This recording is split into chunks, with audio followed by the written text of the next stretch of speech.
भाग 11 मनासी निश्चय केला, आपण साहेबांना भेटून आपली अडचण साहेबांच्या कानावर घालू.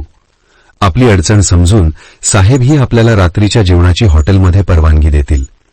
पण साहेबापुढे उभे राहून बोलण्याचं धाडस होत नव्हतं.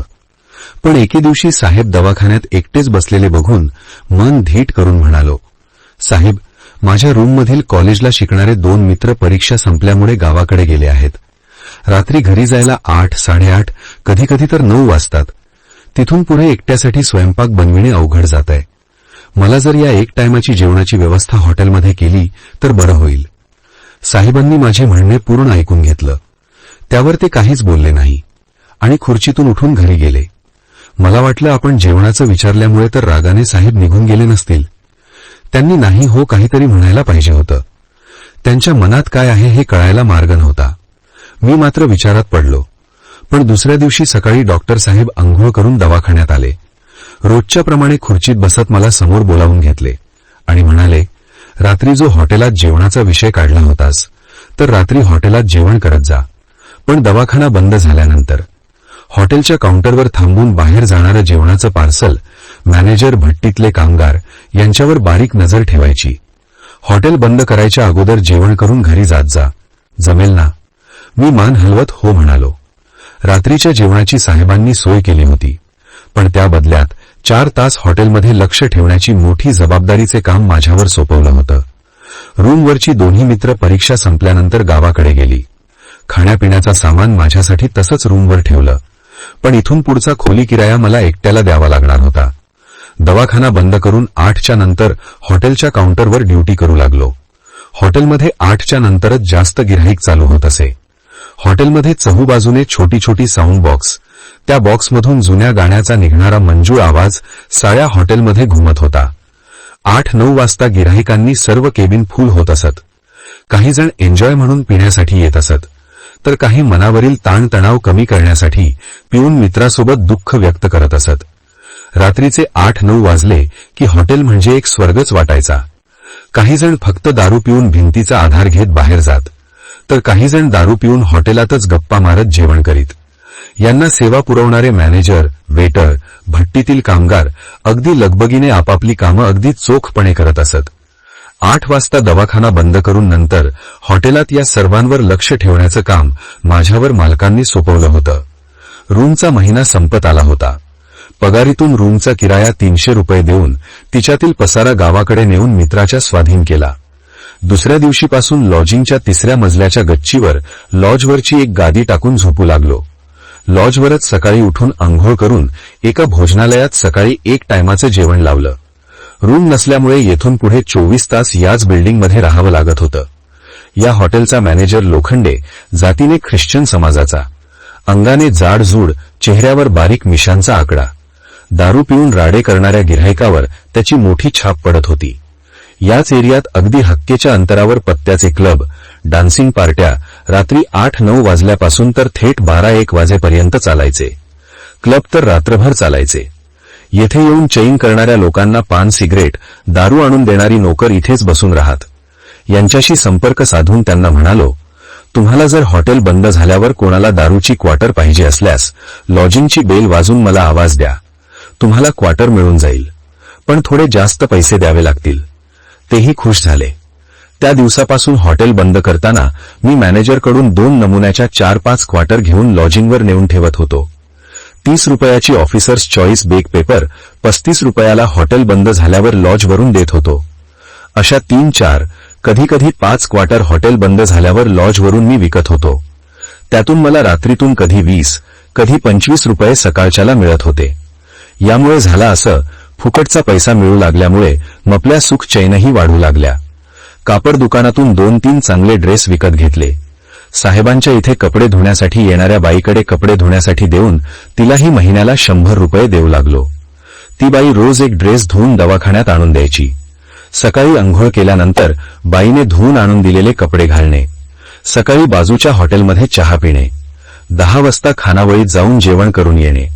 रात्रीचे जेवण तर साहेबाच्या हॉटेलमध्ये. खिशामध्ये 200-300 रुपये हमेशा राहायचे. एके दिवशी रात्री मी भट्टीतून वांगा फ्राय आणि पराठे घेऊन एका केबिनमध्ये जेवणासाठी बसलो होतो. हॉटेलच्या मॅनेजरने मला विश्वासात घेण्यासाठी वेटरजवळ गिलासात एक दारूचा पॅक टाकून माझ्या केबिनमध्ये देण्यास सांगितला. वेटरने तो पॅकचा गिलास उचलून माझ्या टेबलवर सरकत म्हणाला, अहो मारा एवढा. मी मात्र नाही, नको, मी पीत नाही. वेटर, अहो सारी दुनिया पिते, बघतात ना रोज बसायला जागा पुरत नाही. एका घोटाने काय होतंय, घ्या. मी तो गिलास उचलून तोंडाजवळ नेला. कसा तरी वास नाकात गेला व मी गिलास पुन्हा टेबलवर ठेवला व वेटरला म्हणालो, मला नाही घोटत. तो म्हणाला, मी एक आयडिया सांगतो. गिलास तोंडाला लावायचा, संपेपर्यंत काढायचा नाही. मग मात्र कडूमडू तोंड करून त्या गिलासातला तेवढा पॅक पिऊन टाकला. वेटर म्हणाला, आता बघा कसं पोटभर जेवण जातंय. तर त्या गिलासातल्या तेवढ्याच पॅकने मला चांगली गुंगी आली. पोटभर जेवण करून मी लॉजवर जाऊन झोपलो. लॉजवर 2 मॅनेजर होते. दिवसा घोरपडे व रात्री जोशी. जोशी हा ब्राह्मण समाजाचा, अंगाने धष्टपुष्ट, उंचाला. तो जर एखाद्या दिवशी सुट्टीवर असला तर लॉजवर मला थांबावं लागायचं. लॉजवर संडास, बाथरूम, ॲज, डबल बेड आणि सिंगल बेड अशा 8 रूम होत्या. 3ऱ्या मजल्यावर जनरल संडास, बाथरूम, डबल बेड आणि सिंगल बेड 6 रूम. सर्व रूममध्ये फॅन, भिंतीवर मोठा आरसा, समोर उभं राहण्यासाठी बाल्कनी व जनरल हॉल 25 बेडचा होता. चांगल्या सुखसुविधा मिळत असल्यामुळे दररोज रात्री बऱ्याच रूम बुक होत असत. जनरल हॉल तर हमेशा फुल राहत असे. रात्री एखादं जोडपं आलंच तर आम्ही 3ऱ्या मजल्यावरील 5 रूमपैकी 1 रूम देत असत, कारण या 5 रूमच्या दरवाजावर बारीक होल केलेले होते. मी हॉटेल बंद करून लॉजवर झोपण्यासाठी आलो की अगोदर रजिस्टर चेक करून एखाद्या जोडप्याची नोंद आहे का बघून झोपायला जात होतो. एखाद्या जोडप्याची नोंद दिसली की त्या रूमच्या दरवाजाच्या होलामधून एका डोळ्याने आतील दृश्य बघत होतो. अशातच एक नवीन पोलीस जमादाराची बदली सेलू पोलीस स्टेशनला झाली होती. त्याचे कुटुंब सेलू शहरात आणले नव्हते. तो 1 महिन्यापासून याच लॉजवर सिंगल बेडरूममध्ये राहत होता. त्याची मॅनेजरची 8 दिवसात चांगली ओळख झाल्यामुळे तो त्याचे कपडे जोशी मॅनेजरकडे देऊन, जोशी मॅनेजर धोब्याकडे देऊन धोबी धुवून प्रेस करून आणून देत असत. त्या बदल्यात पोलीस जमादार जोशींना 10-5 रुपये टीप देत असत. असेच एके दिवशी डॉक्टर साहेबांनी जोशी मॅनेजरला काही कामानिमित्त घरी बोलावले. त्यामुळे रात्री 9:30 वाजता मी लॉजच्या केबिनमध्ये थांबलो. 3-4 जनरल ग्राहकांची रजिस्टरमध्ये नोंद केली. अशातच एक यंग सुशिक्षित माणूस व एक ड्रेसवर मुलगी पायऱ्या चढत केबिनमध्ये आले. त्यांनी विचारले, रूम मिळेल का? मी त्यांच्याकडे बघत राहिलो. त्यांनी पुन्हा विचारले, रूम पाहिजे? मी म्हणालो, मिळेल. संडास बाथरूम ॲच पाहिजे का साधी? Double bed? ते म्हणाले, संडास बाथरूमवाली राहू द्या. मी म्हणालो, 12 तासाचे 100 रुपये पडतील. त्याने खिशातून 100ची नोट काढून माझ्या हातात दिली. मी म्हणालो, नाव? ते म्हणाले, वसंत लक्ष्मण अंभोरे, गाव बदलापूर. मुलीचं नाव किरण राणोजी डोईफोडे. मी विचारलं, मुलीचं तुमचं नातं काय? त्यावर ते म्हणाले, पाहुणी आहे. मी म्हणालो, मुक्कामाचं कारण? ते म्हणाले, रेल्वे गेल्यामुळे. सर्व विचारपूस करून रजिस्टरमध्ये नोंद केल्यानंतर मी रूम नंबर 9ची चावी घेऊन त्यांना ती रूम उघडून दिली. ज्या 5 रूमच्या दरवाजावर होल होते त्यात मीच ही एक रूम. इतक्यात जोशी साहेब आले. त्यांच्याकडे झालेल्या नोंदणीचा पैशाचा हिशोब देऊन मी हॉटेलमध्ये गेलो. रात्रीचे 10:30 वाजले होते. बऱ्याच केबिन ग्राहकांनी भरलेल्या होत्या. केबिनमध्ये बसलेल्यापैकी काहीच्या तोंडात सिगरेटचा झुरका, गिलासातील दारूचा घोट, या नशेत वेळेचं भान हरपून गप्पांचा आवाज हॉटेलमध्ये घुमत होता. प्रत्येक केबिनमध्ये बेलचे बटण होते. मॅनेजरच्या डोक्यावर बेल सारखी वाजत होती. कोणी बेल वाजवून वेटर न आल्यामुळे दारूच्या नशेत टेबलावर गिलास आदळीत होते. त्याची ऑर्डर पूर्ण करण्यासाठी वेटरची धावपळ चालू होती. पण माझं चित्त लॉजवर आलेल्या जोडप्यावर लागलं होतं. असं वाटत होतं, हॉटेल कधी बंद होईल. हळूहळू ग्राहक दारूच्या नशेत बाहेर जात होती. 12:30 वाजले. मी मॅनेजरकडून पहिले पैसे जमा करून 6 क्वार्टर घेऊन लॉजवर गेलो. आणलेल्या क्वार्टर केबिनमध्ये ठेवून ते जोडपं आलेलं होतं त्या रूम नंबर 9 कडे जाऊन एका डोळ्याने आतील दृश्य बघितलं.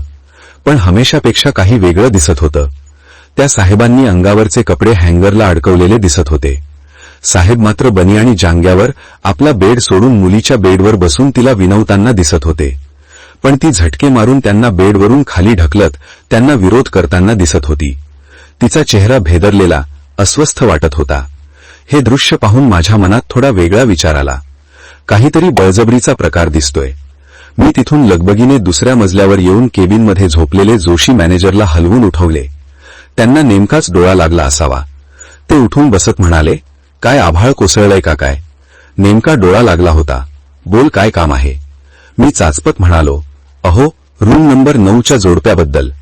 मॅनेजर, काय झालं त्यांचं?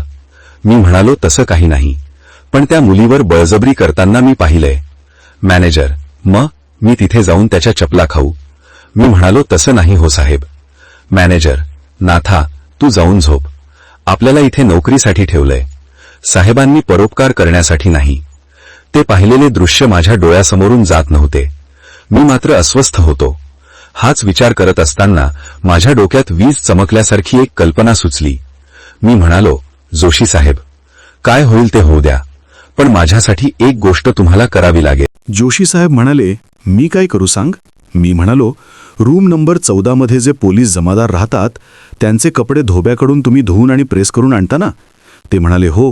हे काय, त्यांचा ड्रेस कपाटात पडलेला आहे. मी म्हणालो, जोशी साहेब, तुम्ही एकच काम करायचं.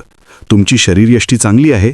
या ड्रेसमध्ये तुम्ही अगदी पोलीस खात्यातील पोलिसांना लाजवाल असे दिसणार आहात. हा ड्रेस परिधान करून तुम्ही माझ्यासोबत चला.